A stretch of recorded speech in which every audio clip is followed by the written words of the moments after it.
Welcome, Julia, to LGfL, and welcome to the Included Conversation. It's great to be here, thank you. Episode 2, Series 2. And as we always start on our conversations, what does inclusion mean to you? It is the fundamental question if you're interested and excited about how we move forward in education. And my answer would be it's about equity of access to learning. You have to have equitable access, and therefore you have to provide accessibility. So what does that mean? Well, it means ensuring that every child in the class can enjoy and achieve. And that means your responsibility as a teacher is to provide the tools, to provide the pedagogy, and provide the opportunities for all of those young people to be successful using a wide variety of tools so that they can excel and get excited about learning. That's where we want them, isn't it? We want them super excited and enjoying the learning journey. Perfect. And can you give us some examples of where you've seen really good inclusive practice as you go around different areas and classrooms? So some really good examples. So I'm super interested in reading. Okay, so that's my background. I was really lucky. I was one of those teachers who, when the Rose Review happened, which was more than 10 years ago, quite a while ago, there was an opportunity to take the AMDA dyslexia qualification for free. You just had to be endorsed by the head teacher. And at that time, I said, please, can I do this? I think this is the way forward. At the time, I was working in a PRU, and everybody had behaviour difficulties on the statement of special needs, which we now call the HCP. And what I recognised at that point in time was there was a deeper problem going on. It's why are they here? Is it behaviour or is it something else? So I was on this journey unpacking, and reading and dyslexia became very, very important to me, and has been a big part of my journey as a teacher. So when I think about great inclusive practice, I think about all those opportunities where students feel absolutely this is reading and it's accessible, and the schools are providing every opportunity for every child to enjoy reading materials. So I've been working a lot with Birmingham. I'm so lucky. They've got so many challenges, Birmingham Local Authority. But they meet those challenges and they're really resilient, and they keep thinking, how do we create this inclusive by design opportunity for all of our children?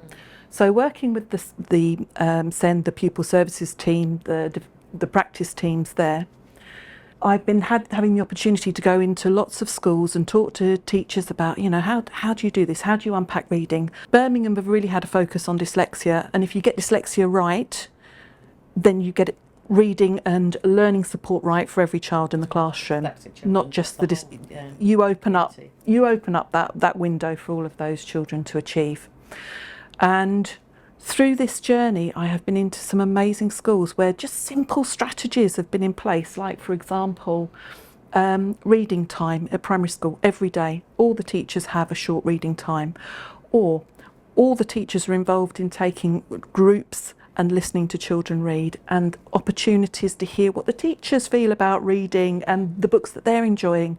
There was a lovely piece of practice, which was a book vault that has travelled round with the children, so that all of those class readers that they enjoyed in year 1, year 2, year 3, when they get to year 6, the book vault is still there.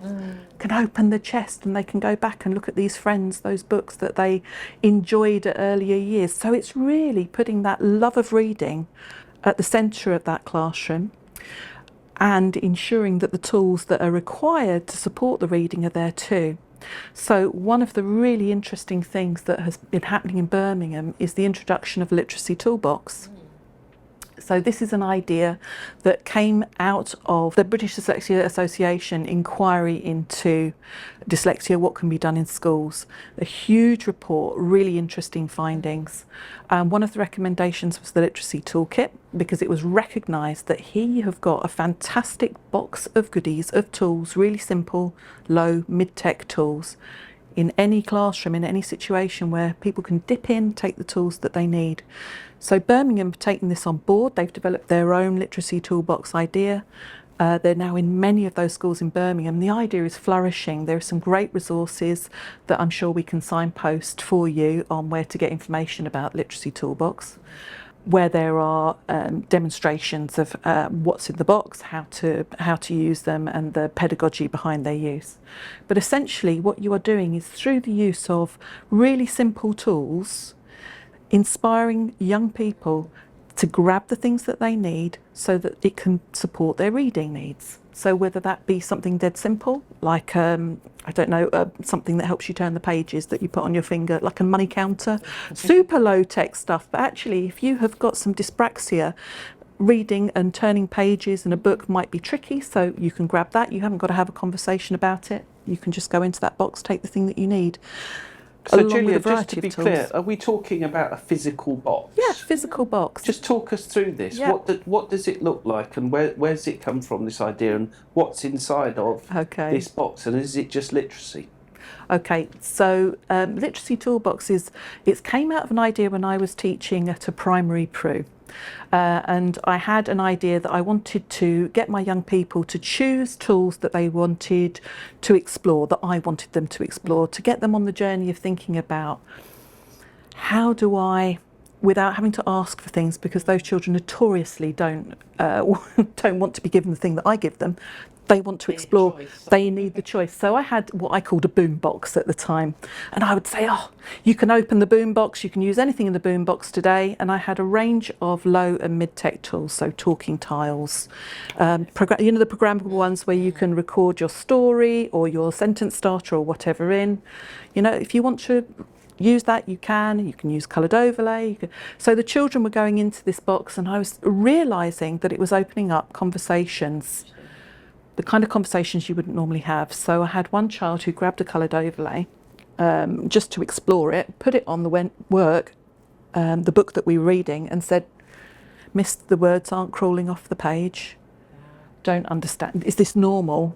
And there was this whole recognition that actually, for me, I've now nailed those words down and I can read them. And that was a great conversation, because I hadn't realised up to that point the huge cognitive challenge of reading for that child, why they were getting so exhausted, why they were throwing the chair at the point where I produced a heavy amount of reading that might have to be done. Reading reluctant, absolutely revealed that at that point in time. So this Literacy Toolbox idea, it's something that I have developed. I don't think it's a new idea. I think that if you've been in teaching a long time, you naturally do it. You might not have a box, a physical box. You might have a drawer, you might have a shelf. You might, however you do it doesn't really matter. But the point is, there should be a place where students can freely collect a tool that they want to work with and use it. And so I put together a report for the British Dyslexia Association that they worked into the findings for their report, and they looked at that and they went, wow, this is a fantastic idea. I've worked with schools who've been doing the Dyslexia Accredited Awards, shared the toolbox idea with them. A lot of research, some research happened in Malta as well. And we recognised that this toolbox, this physical practical toolbox, as a starting point, yes, it's going to contain low-tech and mid-tech tools like a scanning pen, like a programmable button, but it's a segue into using other assistive technology. So you can drop things into that box like, try changing the colour of your screen today. This is how you do it. So you can include in that toolbox little messages about how to use text to speech, speech to text. So even if you don't want to use a tool from the box, you could take a tip and take it to your tablet or your computer and use that support that way. So it's just a way of building all those accessibility tools that create equity of access to learning into just a simple distribution system. And for all the pupils as well, so different needs on different days, isn't it? So some days you think, actually, I really need that bit of support, and the next day you don't need it. So it's like that self-selection is really important, I think, isn't it? So thank you, Julia. That's a really interesting and clearly highly effective idea when implemented with the right kind of pedagogical background. But whilst you were describing that, I was thinking about the physical nature of the box, and that you would have different elements, and it was beginning to feel as if it was all quite offline. And that's not said in a negative way, but you've just said something towards the end of that explanation which I think is really, really interesting. And if I can just frame my thoughts on this, whilst you were talking about this, I was thinking have I seen anything like this on my travels in schools on the EdTech Hubs programme recently? And I was thinking, well, yes, I have actually. I've seen it, but in different forms. But this core idea of you provide a set of tools and actually you let the learners explore, choose, experiment and work out what meets their needs.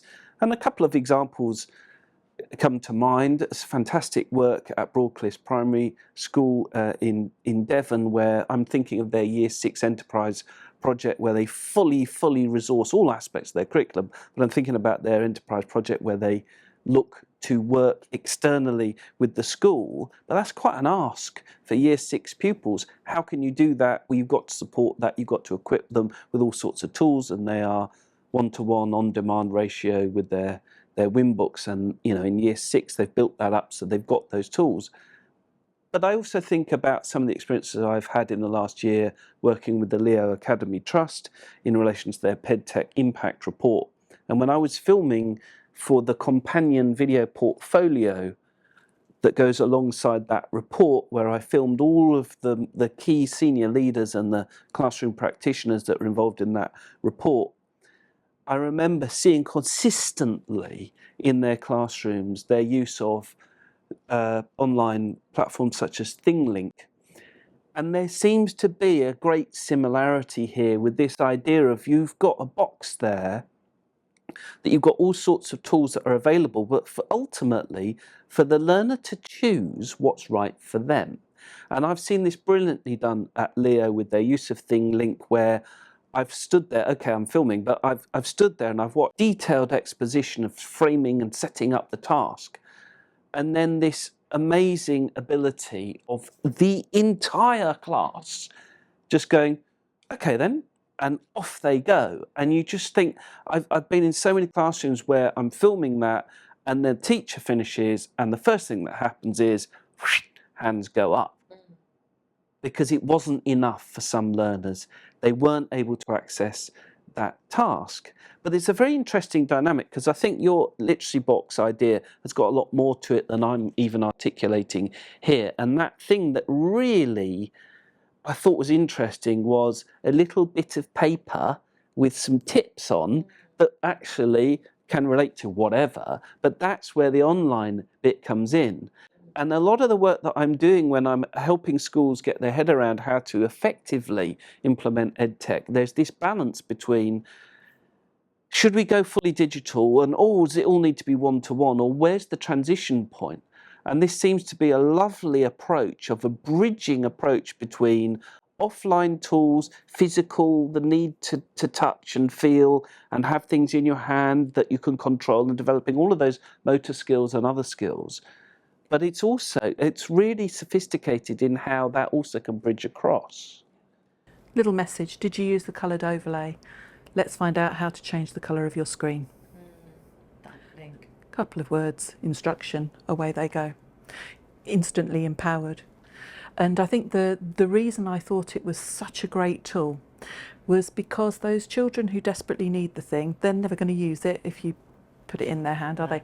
So if you allow them to self-select, that's great, and they're not going to feel spotlighted. And this business of spotlighting is so significant for some of our young people we send.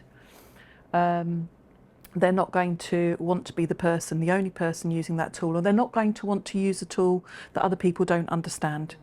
And this is why I think embedding these kind of strategies at the earliest possible phases is really important, because if we can get it right at primary, if we can have this approach where using tools is normal, transitioning from physical practical tools to the kind of tools that we would use digitally, if that's all normal, if we're all on a journey of exploration, then fantastic, that's normal. Yeah. And then we haven't got to worry about being spotlighted because at some point you need a scanning pen, or you need whatever it is that you're going to need in order to be successful in your life. Or don't forget, you need to use this piece of kit because this is your piece of kit. Actually, if they've chosen it, they've got ownership, haven't they, on that use. Really interesting. Thinking about the box and thinking about those hints and tips, be quite nice if then their children start to put their own hints and tips in. So like, oh, you're the expert on using immersive reader. Could you write the little hint and tip for someone else to use at a different point? So that'd be quite nice. Let the students be the champions. Yeah. And I think if you are modelling this. This is one of the key things. It's the PedTech approach is that you need to be modelling, right? Absolutely. So when we're thinking about supporting children towards their assessments, their examinations and so on, we're talking to them about building a normal way of working when they're using assistive technology. But the responsibility needs to happen with the teachers to be modelling the use of all sorts of technologies and assistive technologies as a normal way of teaching. So that in this journey with the toolbox, you might be saying, oh, today I'm going to demonstrate this one to you because I've got, I don't know, I've got a vocabulary task that we're doing, and the tools that we might find useful today might be an electronic dictionary. And so I'm going to demonstrate that to you, and then if you want to try that, you're welcome to use it, it's in the box. But I've shown that that tool is going to help me to perform a task, so I've created the logic about why we're using it, I've demonstrated it. That means that the student knows that I'm confident in the use of that technology, because gosh, our attitudes really shape what our children feel. If we say, oh, you know, not sure how to use this, but have a go, then you're creating a barrier. But if you can openly say, oh, I've got something new in my box today, do you mind taking a look at that and test driving it for me? Tell me what you think. Empowering the teacher, isn't it, as well, to be more confident and have a go and be risk-taking, because I think a lot of people are a bit worried about trying something new, but you're right, let the children. So we can build it together and they can become your digital champions, which means that you could then be recording them using a fabulous piece of technology, or showing another student how to change screen colour or use a screen reader or whatever it might be, and you record that and put that on your intranet. You could then put a QR code on that. You could put a QR code in the box so that you could watch somebody else demonstrating how to use a particular tool that was in the box, or a digital piece of technology that was going to be useful. See, that's fascinating, isn't it? And I'm not sure it's an area that we talk enough about developing learning cultures within classroom settings. And then, of course, with the online technology, that can go way beyond the class, as it were. And it reminded me, going back to when I was teaching, which is not that recent, but I was a very early adopter of online learning platforms. And I remember that I really felt as if I'd got my classes to a different place when, this is secondary, but I would set homework. And we used online discussions as a way between the pupils of helping each other. So if we were getting a bit stuck, I don't know why I'm saying we, I was the teacher, but if they were getting a bit stuck on the task, I developed this idea that we could help each other in between lessons. So if you need some help, ask that of the class, and then you would develop that. And that reminds me of something else, which is we do so much work at LGfL on safeguarding and online behaviours. And actually, on many of our lead schools on the EdTech Hubs programme, what they find is because they establish and integrate these types of approaches into daily teaching, yes, but daily learning activities, actually we're modelling good behaviour online as well, which helps in a broader sense as well. Okay, Julia, so let's move on. Could we have some examples beyond what you've said in terms of top suggestions for our listeners or our viewers of ideas on progressing, promoting inclusive practice? I would definitely suggest that if you have student teachers, new teachers who are part of your community, then you give them some encouragement and responsibility to look at a new piece of technology, work out how that can be integrated into learning, and then share that with the rest of the teaching team, because you need to grab this sparky energy while it's in front of you. Goodness me, some of us who are getting a bit at the other end of our teaching career really appreciate the energy of younger people to show us and model for us. So I would definitely say look for your early adopters. They are so important. I'm guessing if you're watching this, you might be an early adopter yourself, just a guess. But I think that if that's you and you can encourage that community across your school, that's fantastic, because you can't carry it yourself. You need to share this out and you need to increase your community to be more impactful. and ensure that those learning conversations are happening all the time in the staff room as part of your CPD. You can't just go to assistive technology, have an idea, come away, trial it, and then think that you've done it, because it keeps moving, it keeps evolving. And in order to refresh our knowledge and keep things relevant for our young people and right for our young people, we've got to have a group of people in school who have got their eyes on what's going on, so that we can feed back, and as a whole community we can say, yes, this is valuable to us. Assistive technology is valuable. It is part of a toolbox approach that we know is going to absolutely improve the quality of learning for all of the children in school. So let's write that into our education plan. Let's really put that at the centre of things. So I think, you know, we can do things in the classroom. As teachers, we can change our practice, but let's, you know, how do we change this? Let's try and actually open this up across the school. If you've got good practice happening in one school, let's share that across the multi-academy trust. If you have got really excellent practice happening at primary, and you're thinking about how you support those young people to transition to a secondary within your trust, but they're transitioning with technology that you've modelled and they're using really successfully, crikey, let's make sure they've got that stuff when they get to secondary, and also that the teachers are not anxious about the technology that's travelling with the young people, because we don't want to close them down. You know, if they're excited and you've done that fantastic job at primary, we want that to continue into secondary. So sharing that information is really important. So that means working across and having those transition conversations, creating passports for young people. Oh, I'll give you a great tip. Put everything on the desk that that young person likes using, everything. Lay it all out, just put their name on a card, take a photograph, send it to the next teacher, send it to the next school. So you've got no safeguarding issue with that. You've just got a name and a picture of all the things that they like using. Great. Or the whatever it is, the software that they like using, a couple of words on a piece of card on that. And then that way we can just easily share information so that you know immediately, oh gosh, okay, perhaps this person's behaviour will change if I give them a piece of Velcro underneath the table, so that they've got some sensory feedback in the lesson. Yeah. That could be a real simple solution that could change the behaviour of a child when they get to secondary who's feeling really overwhelmed. Something that worked brilliantly at primary that gets overlooked in that transition across. So let's think bigger. Let's think about this longer journey of the child and make sure that we've held them, we've got them all the way through. Yes, that's triggered a memory on a visit from a school just a few weeks ago, Ribblesdale School, north of Preston in Clitheroe, where they're involved in a very ambitious change, where they're going from being a highly successful secondary school into a through school.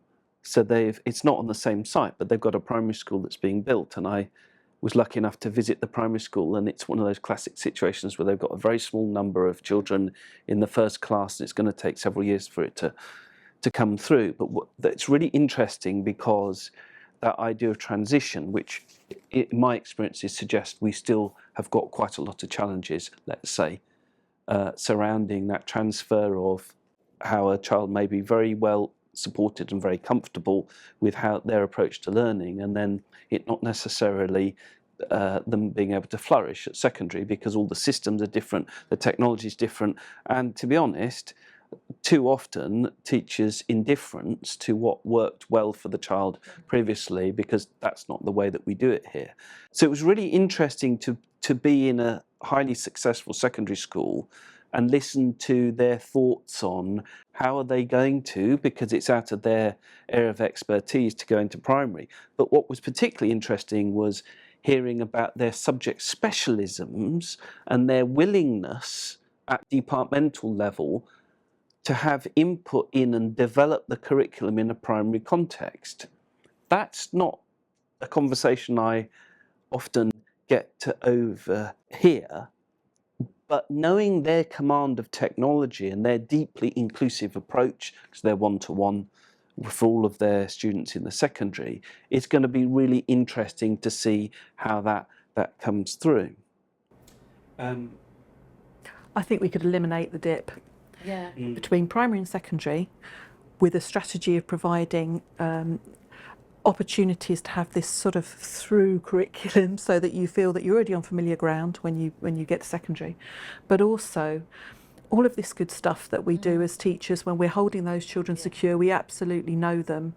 And the children know themselves what they need and what's best for them. So if that culture can shift into year 7, if that culture of, oh, these are the tools I need, I'm going to use them, if that can shift, I think your gap is gone, because you've given the young people the autonomy to continue using the tools that they were using very successfully and were familiar with.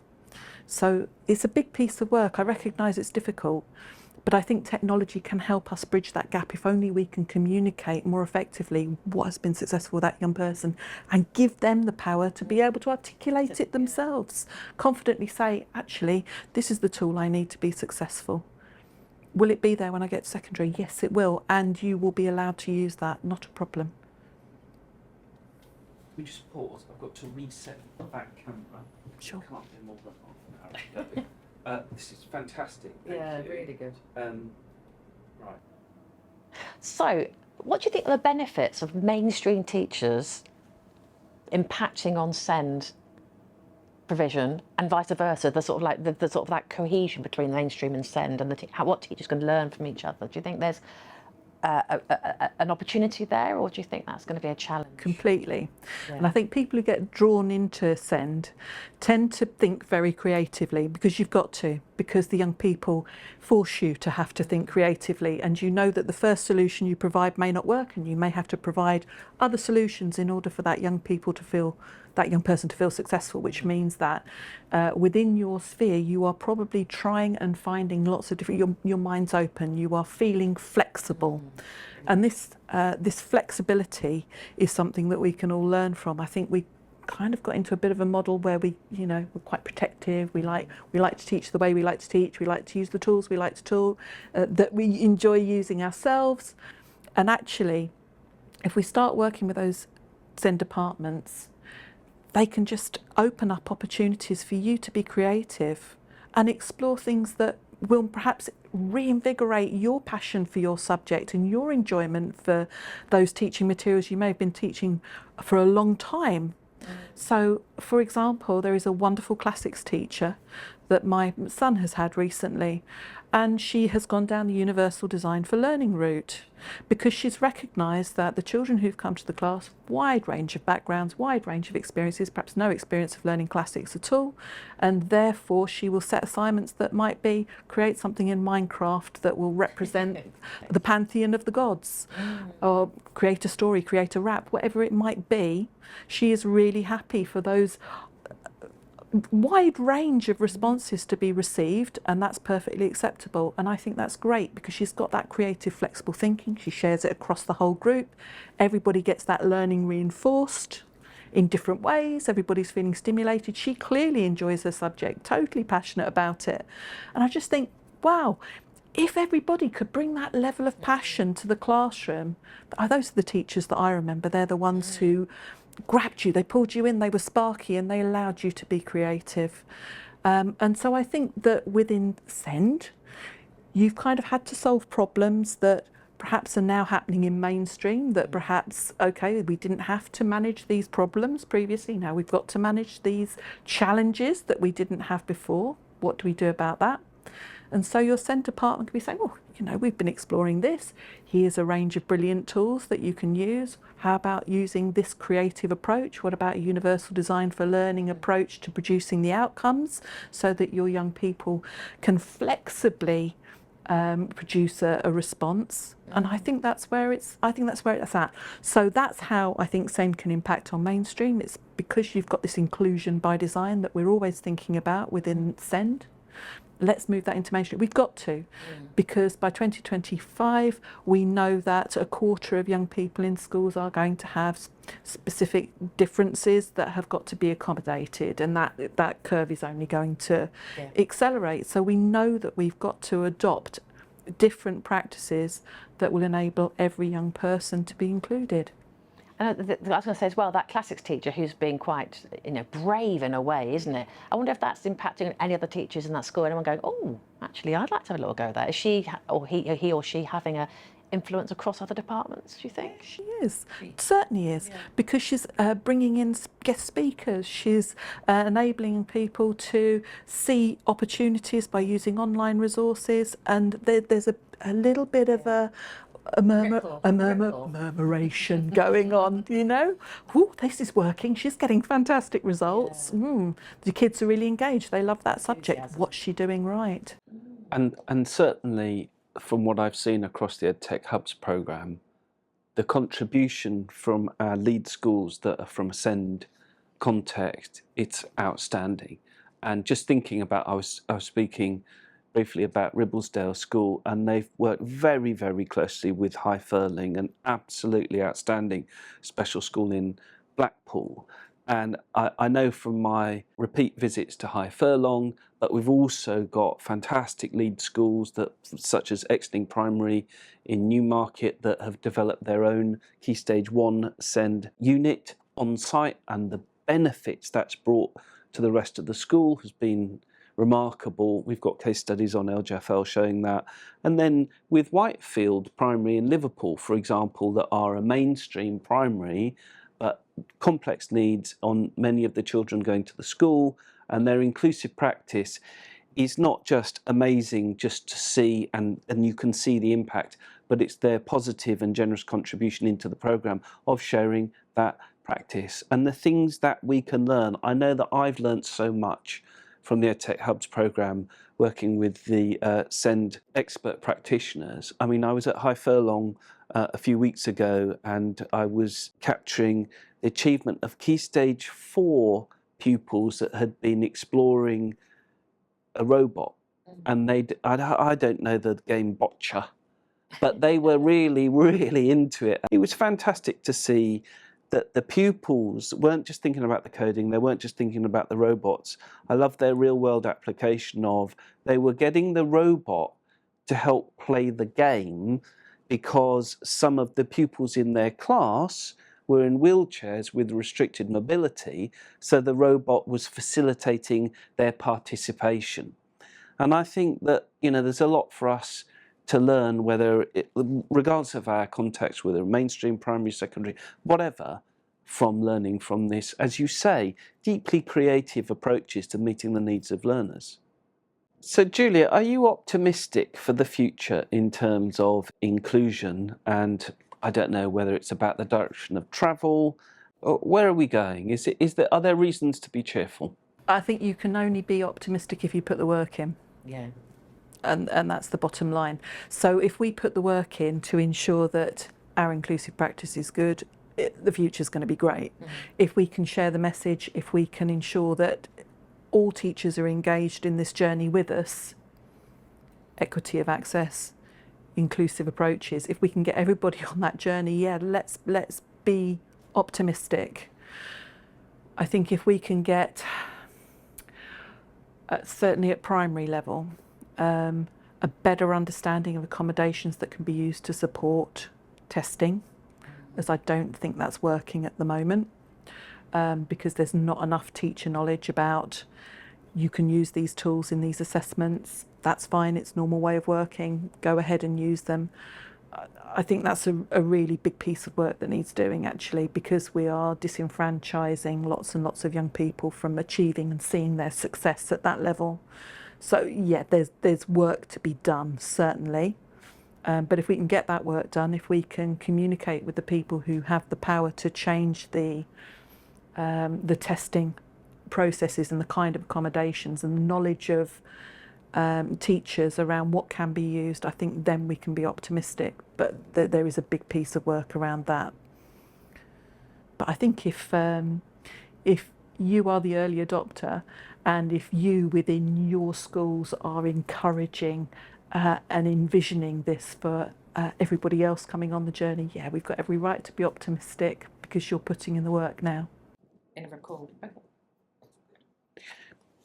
So finally, Julia, one of the things I've particularly enjoyed about our conversation today is that in a very sophisticated way, you seem to be an expert in bridging really the offline and the online world in relation to developing and the evolution of inclusive practice for teachers regardless of their settings. And that I go back to it's such a simple idea, but in your literacy box, having just paper-based little prompts really that can be about something that is an online tool. And I think it's a really important aspect when we're trying to help support schools in the development of their use of technology, that idea of intermediary technology or bridging approaches.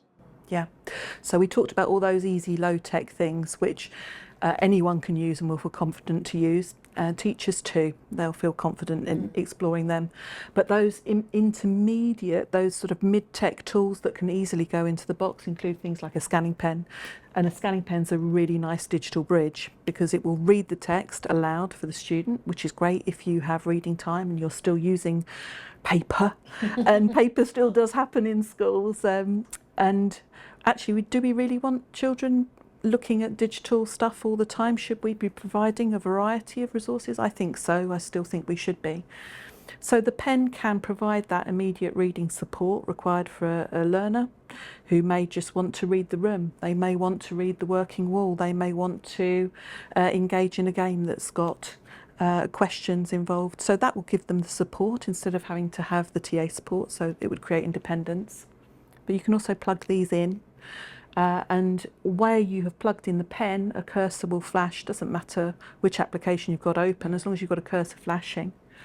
And you go into the scanning mode that allows you to go into the keyboard, and it will pick up the text from a book, from the wall, from a bin can, whatever you've scanned, paper-based material, and will bounce that straight onto the computer for you. So if you were doing close activity, you were dyslexic, you had dyspraxia, you were getting tired, cognitive overload, you got to a point in the lesson where you just literally could not write anymore, you could not do any more physically because you were exhausted.